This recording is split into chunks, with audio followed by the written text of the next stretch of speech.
Hello friends, welcome to study IQ। Friends, इस video के जरिए आज हम एनालाइज करेंगे merger of SBI and its associates, whether it is good और बैड। क्या कस्टमर्स के लिए, क्या सरकार के लिए और क्या हमारी अर्थव्यवस्था के लिए इतना बड़ा बैंक बनाना सही है या बुरा है। तो चलिए आगे बढ़ते हैं। सबसे पहले नजर डालते हैं दोस्तों कि मर्जर आखिरकार होता क्या है। देखिए फ्रेंड्स, मर्जर को सिंपल तरीके से समझने के लिए हम एग्जाम्पल लेते हैं किसी दो कंपनीज का। मान लीजिए company A and company B, जो कि इस नाम से कंपनीज एक्ट के अंतर्गत, कंपनीज एक्ट 2013 के अंतर्गत अलग अलग रजिस्टर्ड हैं, कंपनी A और कंपनी B। अब जब ये दोनों कंपनीज की मैनेजमेंट ये तय कर लेती है कि इन दोनों कंपनीज को अपना बिजनेस इकट्ठे चलाना चाहिए, उससे फायदा होगा, तो इसे मर्जर बोला जाता है। और एक नई कंपनी बना ली जाती है जिसको नाम दे दिया जाता है कंपनी A एंड B, या नाम दे दिया जाए कंपनी X, तो इसे मर्जर बोला जाता है। तो दोस्तों SBI ने भी ठीक ऐसा ही किया, लेकिन एग्जाम्पल और SBI के मर्जर में डिफरेंस सिर्फ ये है कि SBI या अन्य बैंक जो हैं, जो RBI जिस एक्ट के अंतर्गत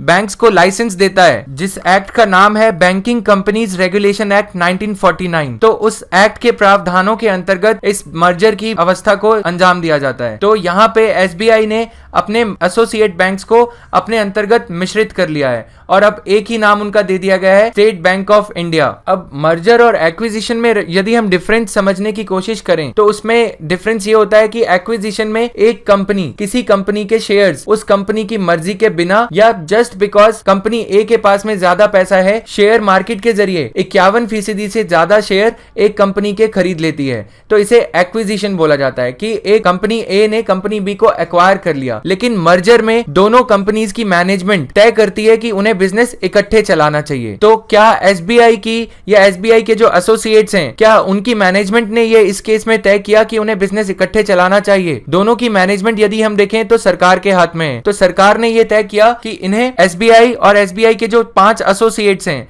उन्हें बिजनेस इकट्ठे चलाना चाहिए। तो इस अवस्था में SBI का मर्जर कर दिया गया। अब आगे बढ़ते हैं दोस्तों। देखिए कौन कौन से बैंक्स हैं जो मर्ज किए गए हैं। The 5 associate banks that have been merged are State Bank of Bikaner and Jaipur, State Bank of Hyderabad, State Bank of Mysore, Patiala and Travancore. और यहाँ पे फैक्चुअल इंफॉर्मेशन के लिए MCQs को आंसर करने के लिए बताना चाहूंगा कि 2 of SBI associates were merged earlier, state Bank of Saurashtra और स्टेट बैंक ऑफ इंदौर।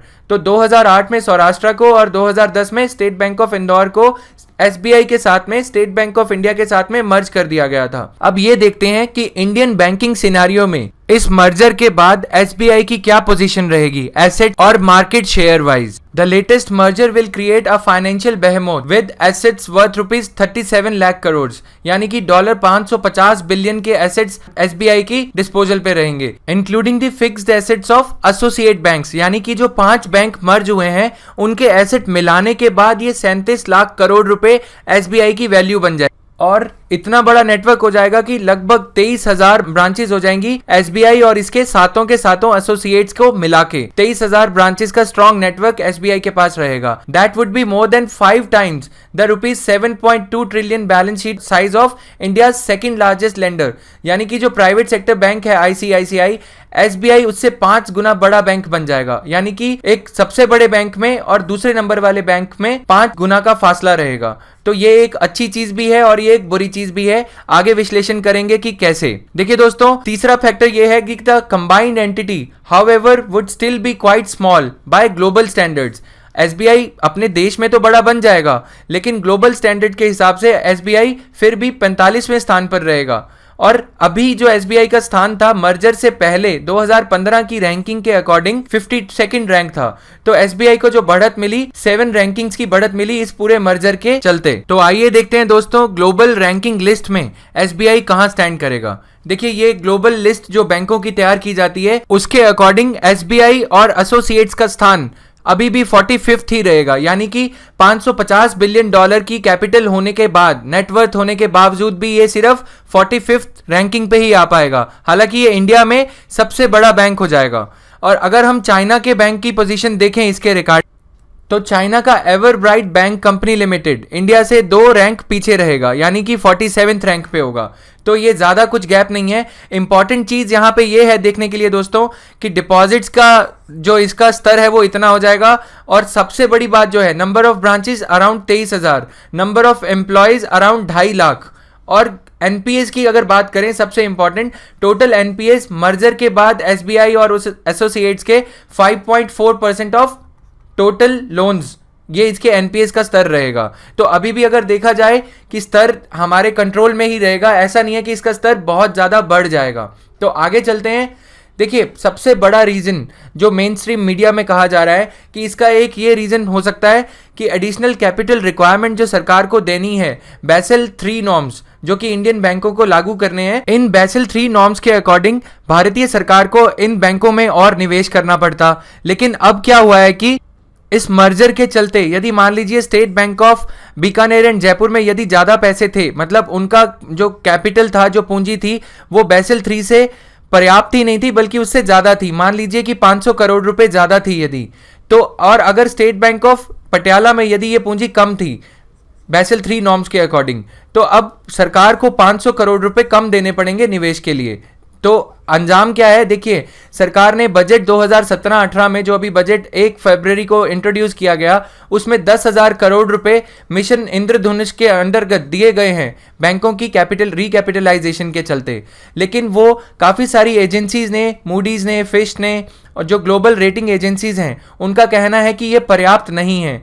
तो इसके चलते एसबीआई के एसोसिएट्स में मर्जर होने के चलते यदि गवर्नमेंट को 2,000 करोड़ रुपए भी कम देने पड़ेंगे कैपिटल एडिक्वेसी नॉर्म्स, जो कि बेसल 3 नॉर्म्स हैं, उनको फुलफिल करने के लिए, तो सरकार के लिए ये एक राहत का विषय है।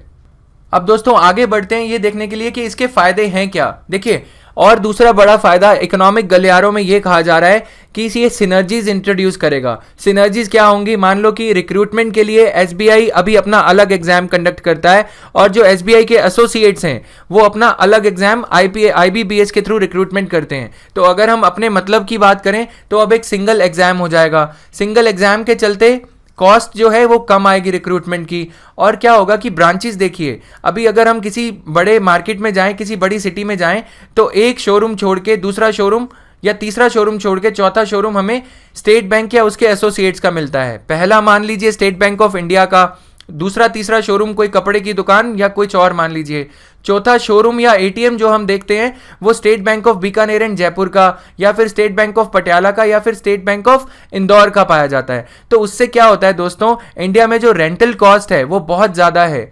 एक एटीएम जो आप देखते हैं 40-30 हज़ार रुपये उसका किराया बैंक को देना पड़ता है। और अगर इतनी पास पास में बैंक की ब्रांचेज होंगी तो बैंकों को लाजमी तौर पे घाटा, मतलब किराए का घाटा उठाना पड़ रहा है। तो ऐसी अवस्था में एसबीआई और उसके जो सिस्टर कंसर्न्स थे ही ऑलरेडी, यानी कि ये जो बैंक्स थे state Bank of Bikaner and Jaipur और ये सब, इनका मर्जर होने के बाद अब ये branches state Bank of Bikaner and Jaipur खाली कर देगा और जिन खाताधारों के खाते यहाँ पे हैं वो एसबीआई में आ जाएंगे। तो एसबीआई जो इस शोरूम का जो 1 लाख, 1.5 लाख, 2 लाख किराया दे रहा था, अब उस पर सेविंग होने लग जाएगी। तो ऐसे अवस्था में काफ़ी सारी सेविंग्स एसबीआई की होने लग जाएंगी, जिससे कि कस्टमर्स को कम ब्याज दर पे लोन देने के लिए एसबीआई सशक्त हो जाएगा। अब दूसरा बड़ा फायदा देखिए, जो एसबीआई के जो बैंक्स हैं वो लिक्विडिटी मैनेज करने के लिए, मान लीजिए कि आप एकदम से 10 करोड़ रुपए स्टेट बैंक ऑफ पटियाला से निकलवाने गए और ऐसी अवस्था में यदि स्टेट बैंक ऑफ पटियाला के पास में रुपए नहीं है तो वो किसी इंडियन बैंक से या सेंट्रल बैंक से या आईसीआईसीआई बैंक से कॉल मनी के रूप में, शॉर्ट टर्म फाइनेंस के रूप में पैसे उठाता है, जिसके लिए उसे 4% या 8% ब्याज दर देनी पड़ती है। और मान लीजिए कि अब ये सारे बैंक जब इकट्ठे हो जाएंगे तो अगर किसी स्टेट बैंक ऑफ इंडिया की जो पहले ब्रांच थी वो अब स्टेट बैंक ऑफ पटियाला की ब्रांच जो पुरानी थी उसको पैसे दे पाएगी। हालांकि अब दोनों बैंक एक ही हैं तो इस पैसे पे ब्याज दर नहीं देनी पड़ेगी। और जो आरबीआई से पैसा उठाया जाता था लिक्विडिटी एडजस्टमेंट फैसिलिटी के अंतर्गत, वो पैसे पे भी अब जो ब्याज दर में था थोड़ा सा उसमें कटौती आएगी, उस खर्चे में अब कटौती आएगी, क्योंकि इतनी सारी जो ब्रांचेज हो गई 23,000, किसी ना किसी ब्रांच में तो एक्स्ट्रा कैश पड़ा होगा 10 करोड़ रुपए या 100 करोड़ रुपए, तो वो ब्रांच जिस ब्रांच में अभी थोड़े टाइम के लिए आपूर्ति है उस ब्रांच में पैसे अब दे पाएगी। तो इससे जो ब्याज का खर्चा है बैंक का ए ब्रांच का, वो बी ब्रांच बचा लेगी। अब जैसा कि हम सभी जानते हैं कि इंडिया वर्ल्ड्स मतलब फास्टेस्ट ग्रोइंग इकोनॉमी है आजकल के दौर में, तो ऐसी अवस्था में हमारे पास कोई एक बड़ा बैंक तो होना चाहिए जो कि वर्ल्ड लेवल पे, अंतर्राष्ट्रीय स्तर पे इंडिया के फाइनेंशियल सिस्टम को दर्शा सके। तो एसबीआई उस मर्जर के बाद ये इंडिया को ग्लोबल मार्केट में रिप्रेजेंट करेगा, और इस हिसाब से जो फाइनेंशियल कंपनीज जो रेटिंग देती हैं, क्रेडिट रेटिंग एजेंसीज, उस हिसाब से हायर रेटिंग भी हमें मिल पाएगी, ये है। और fewer number of post of CMD, chairman and managing director जो हैं स्टेट बैंक ऑफ पटियाला के, वो पहले अलग थे, उनका पैकेज 7-8 लाख रुपए पर मंथ अलग था, ठीक है।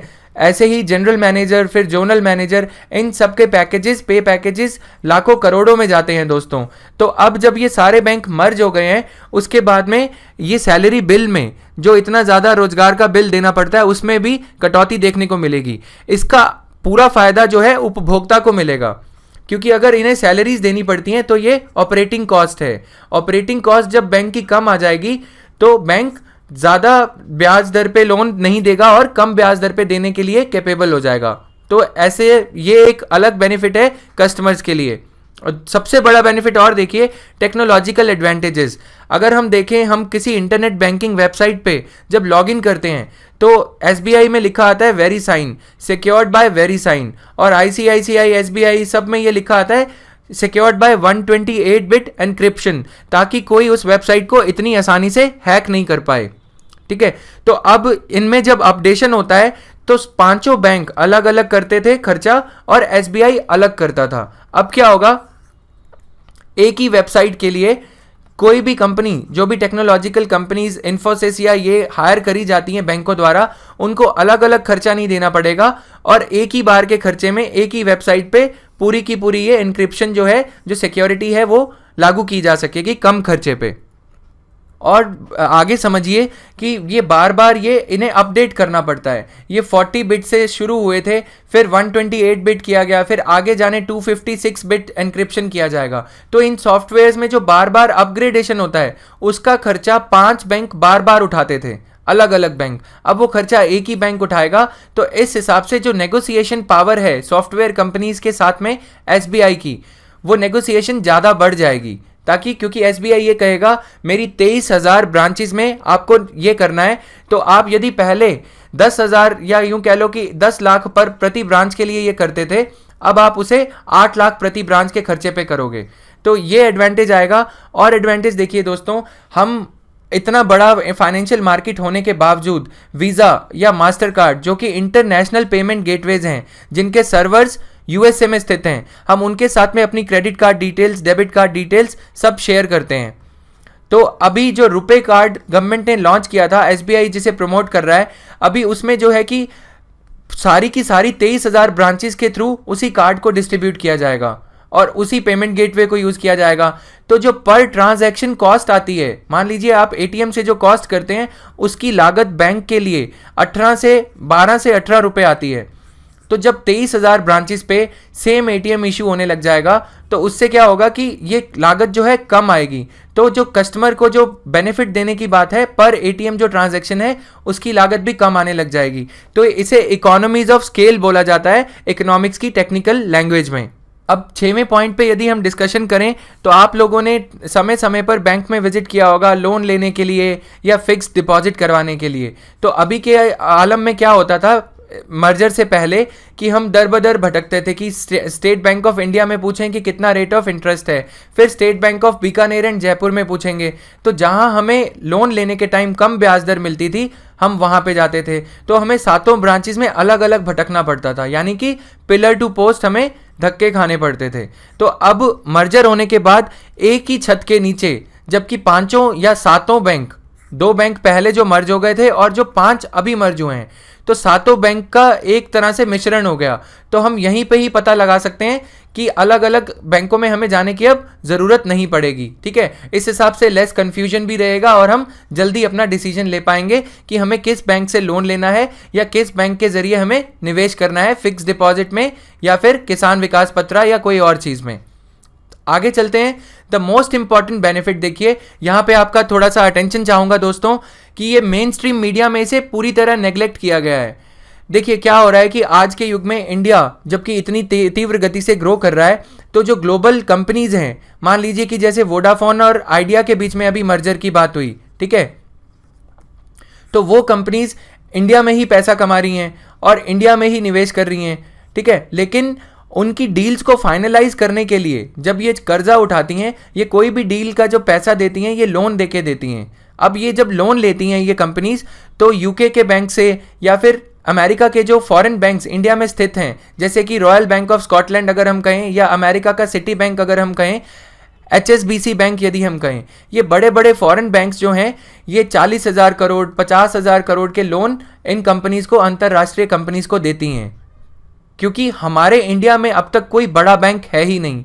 अगर हम SBI का आलम देखें तो आप जीरो बैलेंस बैंक अकाउंट जो खुलवाते हैं उसमें SBI को घाटा होता है, क्योंकि 1,000 रुपये से SBI आपकी पासबुक का, आपके ATM का, आपके अकाउंट का सुपरविजन जो है वो नहीं कर पाता अच्छे से, सिर्फ 1,000 रुपये के मिनिमम डिपॉजिट से।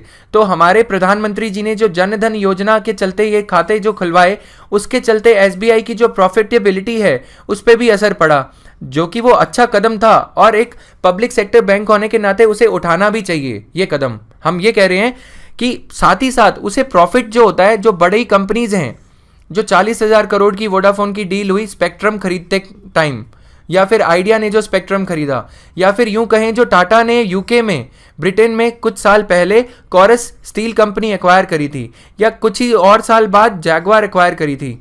तो जैगवार जो कारों की कंपनी है उसके लिए टाटा को बाहरी जो बड़े बड़े बैंक हैं उनसे लोन लेना पड़ा, क्योंकि इंडिया का कोई ऐसा एक बड़ा बैंक नहीं था।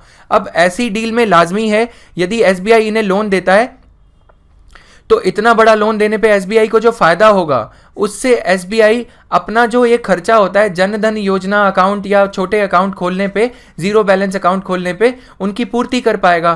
तो कहने का मतलब ये है, यदि हम SBI पे अभी तक बर्डन इम्पोज कर रहे थे तो सरकार ने ये बहुत अच्छा कदम उठाया है कि यदि अगर आप यहाँ पे भी सरकार का सहयोग दे रहे हो जन धन योजना में, तो आपको SBI को मलाई खाने का भी पूरा पूरा हक यहाँ पे देना चाहिए, इन द सेंस कि ये जो बड़ी बड़ी डील्स हैं जिनमें कि मुनाफा होता है, उस डील में तो आपने SBI को वंचित रख दिया पहले, क्योंकि SBI बड़ा बैंक था ही नहीं, इतने बड़े लोन वो देने से कतराता था अपने कैपिटल को ध्यान में रखते हुए। अब जबकि SBI की पूरी नेटवर्थ $550 बिलियन हो गई है, तो SBI को इसमें कोई संकोच बड़े लोन देने में नहीं रहेगा आपसे।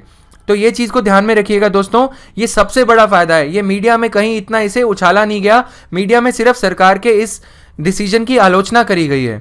देखिए दोस्तों, अब तक हमने बात करी इसके फायदे की, मर्जर के। अब हम अपने एनालिसिस के लिए एग्जामिनेशन पॉइंट ऑफ व्यू से इस मर्जर के जो नेगेटिव पॉइंट्स हैं, जो वीकनेसेस हो सकती हैं या जो खतरे हो सकते हैं, अब उन पे नज़र डालेंगे। देखिए, SBI merger is bigger always the better. क्या हमेशा बड़ा बैंक या कोई बड़ा चीज़ बनाना हमेशा बेटर रहता है? देखिए कैसे। डाइवर्सिटी, हम ये जानते हैं कि जो state Bank of Bikaner and Jaipur या स्टेट बैंक ऑफ पटियाला ये सब बनाए गए थे, ये पहली अवस्था में इसीलिए बनाए गए थे ताकि ये डिफरेंट जो रीजन्स हैं, जैसे कि state Bank of Bikaner and Jaipur वो राजस्थान को केटर करता था, state Bank of Patiala Punjab को केटर करता था। अब मान लीजिए कि जो पंजाब में जो लोन मेले जो किसान के लिए लगाए जाते हैं वो वैसाखी के पास में लगाए जाते हैं, जबकि फसल कटाई का टाइम होता है ताकि किसानों को जब कर्ज की ज़रूरत है। और ऐसे ही जो state Bank of Bikaner and Jaipur है, वो वहाँ पे जो पुष्कर का जो मेला लगता है उसके इर्द गिर्द वो लोन देने के ये फेयर्स लगाता था, जिसे लोन मेला कहा जाता है। तो ऐसे अवस्था में ये जो डिफरेंट बैंक्स थे, ये इंडिया की जो डाइवर्सिटी है उसे रिप्रेजेंट करते थे। एक रीजन के अकॉर्डिंग, एक क्षेत्र के अकॉर्डिंग ये लोन मेला लगाते थे, एक क्षेत्र के अकॉर्डिंग ये कर्ज फैसिलिटीज़ देते थे। तो अब क्या होगा, जब एक पूरा बैंक बन गया इंडिया के लिए, ये रीजनल स्पेशल ट्रीटमेंट जो देने की अवस्था है, इस पे काम करना अब मुश्किल हो जाएगा। हम ये नहीं कह रहे हैं कि ये बिल्कुल नहीं हो पाएगा, क्योंकि रीजनल जो जोनल मैनेजर्स होंगे वो डिफरेंट स्ट्रैटेजी तो बनाएंगे उस पर फोकस करने के लिए, लेकिन फिर भी उस स्ट्रैटेजी को जो SBI की नेशनल स्ट्रैटेजी है उससे कंप्लाई तो करना ही होगा।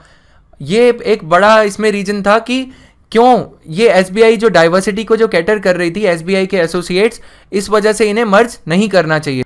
अब दूसरे पॉइंट पे यदि हम नज़र डालें, देखिए जब 7 बैंक थे, 5 बैंक थे, तो क्या था कि जो बैंक अच्छा परफॉर्म कर रहा था वो बैंक ये कह लो कि आधे % से ही कम ब्याज दर पे लोन देने के लिए कैपेबल था कस्टमर को। और अगर हम मिडिल क्लास कस्टमर्स की बात करें तो वो लोग वेट करते हैं कि कब आधा % ब्याज दर गिरेगी, तब वो अपना घर खरीदेंगे, तब वो अपनी मोटर गाड़ी, स्कूटर ये सब खरीदेंगे, ठीक है। लेकिन अब जब पूरा बैंक मर्ज हो गया तो इसमें क्या होगा कि एक ही रेट रहेगा, तो कस्टमर्स के पास जो चॉइस है वो कम हो गई है। तो अगर इस पे नज़र डालें, और पहले क्या था कि डिफरेंट डिफरेंट एरियाज में ब्रांचेस थी, अब क्या होगा कि दायरा जो फिक्स कर दिया गया है कि एसबीआई का यदि मान लीजिए कोई दायरा है कि 10 किलोमीटर के दायरे में एसबीआई की एक ही ब्रांच होगी। तो पहले क्या था कि 10 किलोमीटर के दायरे में स्टेट बैंक ऑफ पटियाला की भी एक ही ब्रांच मिल जाती थी, तो कहीं ना कहीं 2 किलोमीटर के दायरे में स्टेट बैंक या उसके एसोसिएट किसी बैंक की आपके इर्द गिर्द एक ब्रांच मिल जाती थी आपको आसपास, ठीक है। लेकिन कभी ऐसा हो सकता है कि कोई आदमी मान लीजिए कि यहाँ रहता है, तो उसके लिए ये 10 किलोमीटर चलना पड़ेगा। अब जो आदमी यहाँ रहता है उसके लिए तो फ़ायदा है, लेकिन पहले क्या था कि 5 अन्य डिफरेंट बैंक्स होने के चलते ये ब्रांचेस लगभग पास थी, और ऐसे ही इनके एटीएम भी पास थे। लेकिन अब एटीएम भी बंद कर दिए जाएंगे कुछ कुछ खर्चे में कटौती करने के लिए, और ये 10 किलोमीटर का जो नॉर्म है, ये हमने नॉर्म सिर्फ एक एग्जाम्पल के लिए लिया है। ऐसा नहीं है कि ये नॉर्म फिक्स है, लेकिन कुछ ना कुछ ऐसा नॉर्म बनाया जाता है बैंकों द्वारा, ताकि इतनी पास पास ब्रांचेस नहीं रहें। अब क्योंकि एसबीआई व उसके एसोसिएट एक ही बैंक बन गए हैं, तो ये ब्रांचेस पे, सारी ब्रांचेस पे ये नॉर्म अब लगाया जाएगा। अब दोस्तों एनपीए के प्रभाव की यदि इस मर्जर पे बात करें, देखिए कुछ बैंक ऐसे थे, स्टेट बैंक ऑफ पटियाला या state Bank of Bikaner and Jaipur, जिनके एनपीएज एसबीआई से कम थे या एक दूसरे से कम थे। अब अगर हम कॉमन कोल्ड देखें कि कैसे होता है, कॉमन कोल्ड में क्या होता है, यदि 2 आदमी पास बैठे हैं, एक को मान लो कि कॉमन कोल्ड है, तो दूसरे को भी उससे वो कॉमन कोल्ड कैच कर लेता है। जुकाम खांसी की अगर बात करें, तो सिमिलर फिनोमिना हम यहाँ पे देखेंगे कि अगर एक बैंक में ये बीमारी थी एनपीएस की, उसका असर अब दूसरे बैंक पे भी देखने को मिलेगा। भले ही हम ये मान रहे हैं कि 5.4% ही टोटल एनपीएस हैं, लेकिन अगर किसी बैंक के, किसी एसबीआई के एसोसिएट के मर्जर से पहले सिर्फ 4.5% ही एनपीएस थे, तो उसने तो फालतू में बीमारी मोल ले ली ना मर्जर के चलते। तो ये कॉमन कोल्ड फिनोमिना से इसे हम समझ सकते हैं, याद रखने के लिए। NPA problem of one bank affects the balance sheet of all the banks, ठीक है। तो उससे क्या होगा, effect on ratings by Moody's, जो रेटिंग कंपनीज हैं, वो पहले मान लीजिए कि स्टेट बैंक ऑफ पटियाला को यदि अच्छी रेटिंग दे रही थी, 4.8 रेटिंग यदि दे रही थी, तो अब मर्जर के बाद एसबीआई और एसोसिएट को टोटल को जो रेटिंग है 4.5 मिलेगी। तो उससे क्या होगा, जो लोग पहले SBI, state Bank of Patiala के शेयर्स खरीद रहे थे अच्छी रेटिंग के चलते, अब वो उसके शेयर नहीं खरीदेंगे क्योंकि वो एसबीआई में मिश्रित हो गया। तो ये एक फैक्टर है। इसी के चलते जो ग्लोबल कंपनीज हैं, मान लो कि जो एसबीआई में मान लो कि कोई शेयर खरीदना चाहता है, एफआईआईज जो हैं, फॉरेन इंस्टीट्यूशनल इन्वेस्टर्स, जो हमारे यहाँ पे शेयर खरीदने आते हैं, वो ऑल टुगेदर सारे के सारे एसबीआई के एसोसिएट्स को अब एक ही स्पेक्ट्रम से देखेंगे, एक ही चश्मे से देखेंगे। आगे चलते हैं दोस्तों। The size of loans borrowed in India is small, then why a bigger bank? अगर हम देखें कुछ जो उद्योगपतियों के लोन हैं, जैसे कि विजय माल्या टाइप्स, उनके लोन यदि हम छोड़ दें तो इंडिया में टोकन साइज लोन का बहुत कम है। किसानों के लोन यदि हम देखें, या मध्यम वर्ग के जो लोन लिए जाते हैं, छोटी कारें या सोना, या यूं कह लो पढ़ाई के लिए एजुकेशन लोन, उनका साइज बहुत कम है। तो हमें बड़ा बैंक बनाने की आवश्यकता क्या थी, क्योंकि जहाँ के नागरिक मध्यम वर्ग सबसे ज़्यादा क्लास है हमारे यहाँ पे, तो मध्यम वर्ग को केटर करने वाले बैंक हमें बनाए रखने चाहिए थे।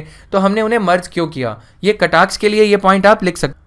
और अगर इसी की आगे विश्लेषण करें 5वें पॉइंट के अंतर्गत, देखिए जहाँ पे बड़े लोन देने होते थे बैंकों को, तो आपको जो बैंकिंग की तैयारी कर रहे हैं शायद उन्हें पता होगा, कंसोर्टियम अप्रोच के जरिए वो लोन दिए जाते थे, या स्पेशल पर्पस व्हीकल बना के वो लोन दिए जाते थे। कैसे, मान लीजिए कि बैंक को कोई 40,000 करोड़ का लोन चाहिए, देना है किसी व्यापारी को जो national highway authority of India के अंतर्गत कोई सड़क बना रहा है।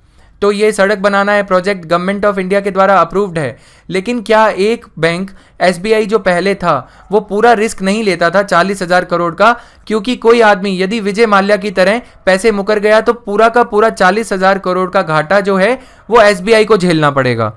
तो दोस्तों अगर इसे एग्जाम्पल के जरिए समझें, जो 9,000 करोड़ रुपए का विजय माल्या जो किंगफिशर कंपनी को घाटा, लोन देने पे जो घाटा हुआ है, वो भी बैंकों ने कंसोर्टियम अप्रोच के जरिए दिया था। कंसोर्टियम अप्रोच क्या है कि बैंक आपस में इस लोन का बंटवारा कर लेते हैं कि 9,000 करोड़ में से मान लीजिए 4,000 करोड़ एसबीआई देगा, और बाकी के 300 करोड़ कोई छोटा बैंक देगा, और 3,700 करोड़ कोई और बैंक देगा, ताकि इससे क्या होता है, जो रिस्क है वो डाइवर्सिफाइड हो जाता है। इन केस अगर विजय माल्या की तरह कोई टेलीकॉम स्पेक्ट्रम के लिए जिस कंपनी ने लोन लिया है, अगर वो भी भाग गए तो पूरे एक बैंक को 9,000 करोड़ रुपए की चपत नहीं लगेगी। तो यदि हम ऐसा पहले कर रहे थे तो इसे कंटिन्यू रखना चाहिए था। इससे बड़ा बैंक बनाने की क्या मतलब आवश्यकता थी, काम तो हमारा चल ही रहा था। उससे क्या था कि रिस्क भी डाइवर्सिफाई हो रहा था। अब देखिए अब क्या होगा, जब पीएनबी के, एसबीआई के या बैंक ऑफ इंडिया के मैनेजर्स इकट्ठे बैठ के इस लोन की प्रपोजल पे, 9,000 करोड़ के लोन की प्रपोजल पे विश्लेषण करते थे, एनालाइज करते थे, तो यहाँ पे चार दिमाग जो चल रहे थे। अब क्या होगा, एसबीआई में एक ही सीएमडी है या उनकी टीम है, तो सीएमडी के आगे कौन बोलेगा कि मतलब नहीं ये लोन नहीं देना चाहिए। लेकिन यहाँ पे चारों मैनेजर एक ही साथ एक ही लेवल पे बैठे थे, बराबरी के लेवल पे। तो वहाँ पे लोन को रिजेक्ट अगर एक बैंक करता था तो दूसरे बैंक का मैनेजर भी उसे अच्छे से सोचता था कि उसे ये लोन देना चाहिए या नहीं। तो यहाँ पे क्या हो गया, इसे इंग्लिश में सीलोज अप्रोच बोला जाता है कि एक मेंटालिटी से सब काम करेंगे। यदि सीएमडी बोलेगा कि हाँ ये लोन देना है तो नीचे के जो आला अफसर हैं, जो नीचे के अफसर हैं, उन्हें भी हाँ बोलना ही पड़ेगा। तो उसके चलते क्या है कि दिमाग तो ज़्यादा हैं लेकिन उन दिमागों को काम करने का पूरा मौका नहीं दिया जाएगा। उस लोन प्रपोजल पे जो डिटेल्ड प्रोजेक्ट रिपोर्ट कोई भी कंपनी सबमिट करती है लोन लेने से पहले, उस पे दिमाग अब नहीं लगाया जाएगा। तो यहाँ पे खतरा बढ़ जाता है। यदि एक ही आपने कोई डिसीजन लेना है अगर, तो यदि चार दिमाग जब होते हैं तो डिसीजन शायद अच्छा लिया जाता है, भले ही उसमें देरी होती है। लेकिन अगर आप खुद ही डिसीजन ले लेंगे कि किसी काम के लिए, तो शायद वो डिसीजन आपके इमोशंस के चलते हो या आपके किसी प्रेजुडिस या बायस के चलते हो, मतलब पक्षपात के चलते हो।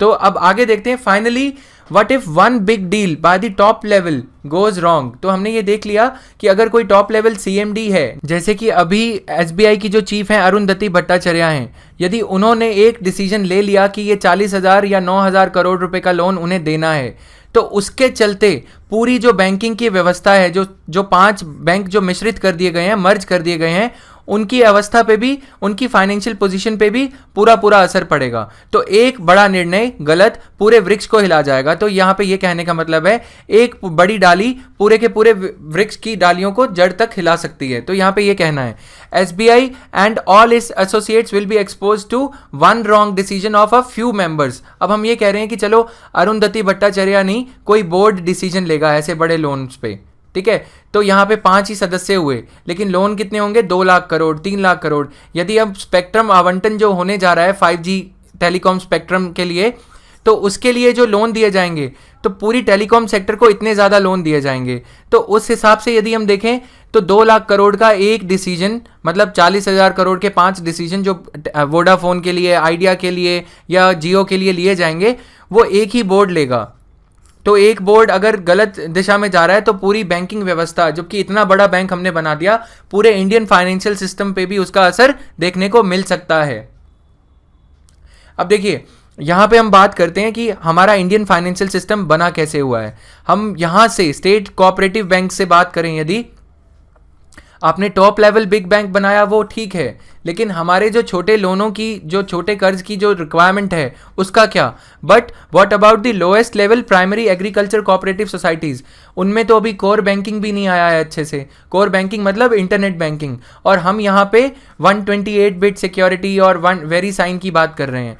तो क्या इस पॉलिसी में बायस नहीं है कि आप बड़े उद्योगपतियों के लिए तो इतने बड़े बड़े काम कर रहे हो, इतने बड़े बड़े जोखिम उठा रहे हो, और यदि यहाँ पे कोई किसान है उसके लिए कोई अवस्था में कोई काम अच्छे से नहीं किया जा रहा, कुछ भी नहीं किया जा रहा। 10,000 रुपये का यदि किसान क्रेडिट कार्ड के अंदर लोन दिया जाता है तो उस पर भी 10,000 सवाल पूछे जाते हैं। लेकिन यहाँ पे क्या ये रहेगा कि 9,000 करोड़ रुपए के लिए 9,000 करोड़ सवाल पूछे जाएंगे? तो यहाँ पे ये सवाल है। अब देखिए स्टेट कोऑपरेटिव बैंक्स, मान लिया कि ये बैंक्स, बड़े बड़े बैंक जो हैं, एसबीआई, आरबीआई और गवर्नमेंट उसमें स्पॉन्सरशिप करती हैं, मतलब उसमें हिस्सेदारी रखती हैं, ठीक है। लेकिन यहाँ पे अविश्वास की स्थिति बनी रहती है कि इनके लोन जो है, नबार्ड को भी हमने मान लीजिए इस साल काफ़ी सारा बजट में आवंटन किया है कि नबार्ड के जरिए, रीजनल रूरल बैंक्स के जरिए आगे वो लोन फार्मर्स तक पहुंचाए जाएंगे। लेकिन इस अवस्था में देखें क्या ये पर्याप्त है, जो कि इतने बड़े डिसीजन सरकार उद्योगपतियों के लिए या बड़ी बड़ी डील्स को फाइनेंस करने के लिए ले रही है। तो यहाँ पे ये चीज़ पे भी पूरी नज़र डालने की ज़रूरत है हमें। फियर्स एंड कंसर्न्स, देखिए सोर्स ऑफ सिस्टमिक रिस्क, यदि हम इतना बड़ा पेड़ अगर एक खेत में लगा देते हैं, अंजाम क्या होगा, जब वो पेड़ गिरेगा तो वो पूरी की पूरी जड़ें हिल जाएंगी और वो खेत पे भी उसका प्रभाव पड़ेगा। ठीक है, तो ये शॉक्स जो होते हैं, जो रिपल इफेक्ट जिसे बोला जाता है, वो पूरे फाइनेंशियल सिस्टम में देखने को मिलेगा। सेंसेक्स में यदि मान लीजिए एसबीआई जैसे कि लीमैन ब्रदर्स 2007-8 में जो यूएस में रिसेशन आया, उसमें लीमैन ब्रदर्स इतना बड़ा बैंक था, उसके फेल होने के चलते यूएस का जो पूरा का पूरा शेयर मार्केट है, स्टॉक एक्सचेंज है, पूरा का पूरा वो हिल गया और वो अभी तक भी अपने आप को यूएस की जो अर्थव्यवस्था है वो संभाल नहीं पा रही है। तो इतने बड़े बैंक बनाने के खामियाजे भी हैं कि झटके जो लगेंगे इकोनॉमी को वो भी बहुत ज़्यादा स्तर के लगेंगे।